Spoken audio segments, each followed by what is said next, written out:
हाय, तो आज हम जानेंगे लॉकडाउन के इम्पैक्ट के बारे में कि impact on economy in lockdown. Lockdown क्या है? लॉकडाउन एक्चुअल में है कोई समस्या नहीं है, समस्या है कोरोना।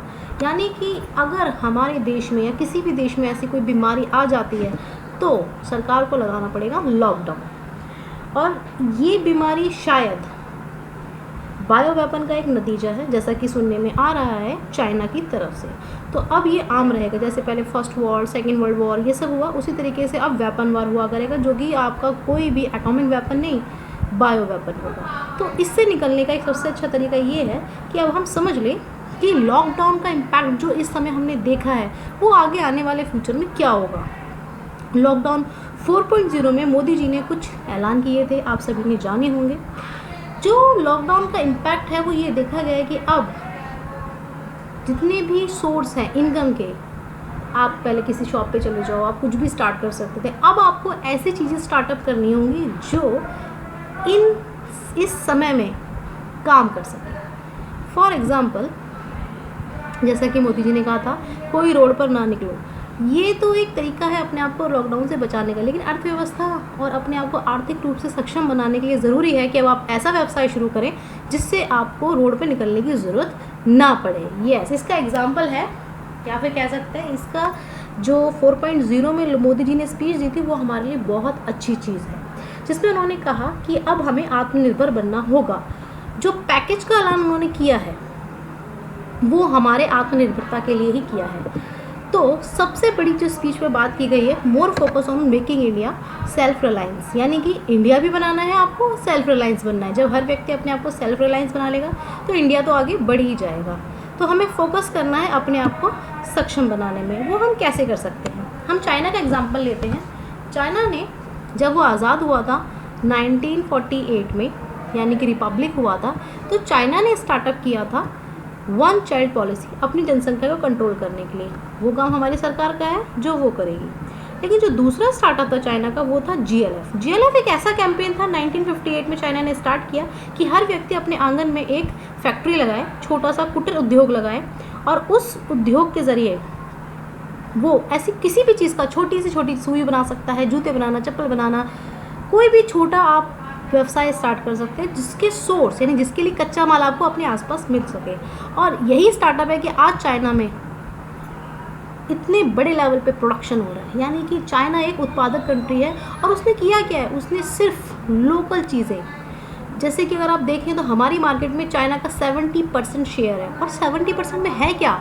आप देखेंगे खिलौने हैं, लड़ियाँ हैं, फुलझड़ियाँ हैं। मार्केट में जब भी कोई त्यौहार आता है तो सब चीज़ चाइना से ही आती है। छोटी छोटी चीज़ों का वो उत्पादन करते हैं और उसको वर्ल्ड वाइड फैला देते हैं। आज आप अपने किचन में जाएंगे, चाकू, नाइफ और बहुत सारी चीज़ें आप देखेंगे, स्पून्स, कटलरी सेट्स, और जितना भी सामान आप छोटा मोटा यूज़ करते हैं, ज़्यादातर चीज़ें चाइना वाले बनाते हैं। अलग अलग टेक्निक्स, सब्जी को छीलने वाला या कुछ भी आप ले लेंगे सब चाइना बनाता है। छोटी छोटी चीज़ें, क्या इन छोटी चीज़ों से हम शुरुआत नहीं कर सकते?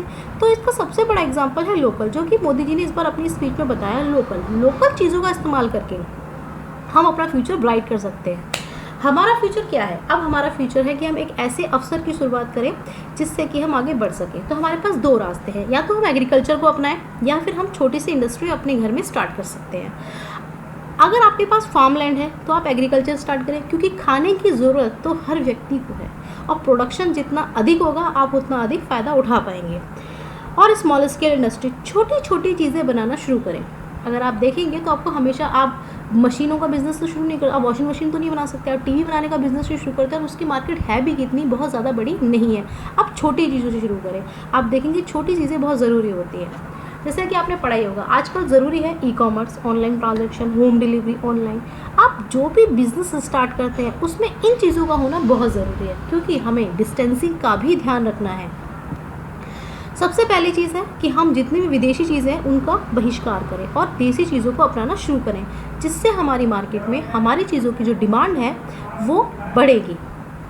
आप देख रहे हैं, आप कुछ भी स्टार्ट कर सकते हैं, इससे आपको आइडिया मिलेगा। और जैसा कि मोदी जी ने भी बताया है कि हमें वो करना है जिससे हमारी अर्थव्यवस्था आगे सुधरे, वरना आगे आने वाले सालों में हम बहुत पीछे हो जाएंगे। और इसका एक ही आंसर है, डिमांड एंड सप्लाई। यानी कि सबसे पहले आपको डिमांड बनानी है। डिमांड आप कैसे बना सकते हैं? डिमांड आप तभी बनाएंगे जब आप इन चीज़ों का बहिष्कार करेंगे, यानी कि जितनी भी फॉरेन कंट्री से आने वाले प्रोडक्ट्स हैं आप उनको यूज़ करना छोड़ दीजिए।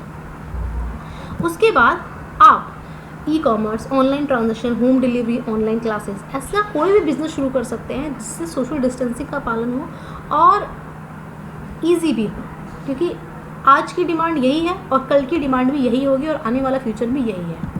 तो आप क्या कर सकते हैं, आप छोटे छोटे उद्योगों का करें। आप सुई बना सकते हैं, आप शूज़ बना सकते हैं, बैग्स बना सकते हैं, जूना बना सकते हैं, बहुत सारी छोटी छोटी चीज़ें। आजकल तो सबसे ज़्यादा लोग मास्क बना रहे हैं, जैसे हमने देखा कि मैसिव इतना बड़ा एक वो आया, तो मास्क बनाना, वेंटिलेटर बनाना, बेड्स बनाना, आप ये सब चीज़ें बना सकते हैं।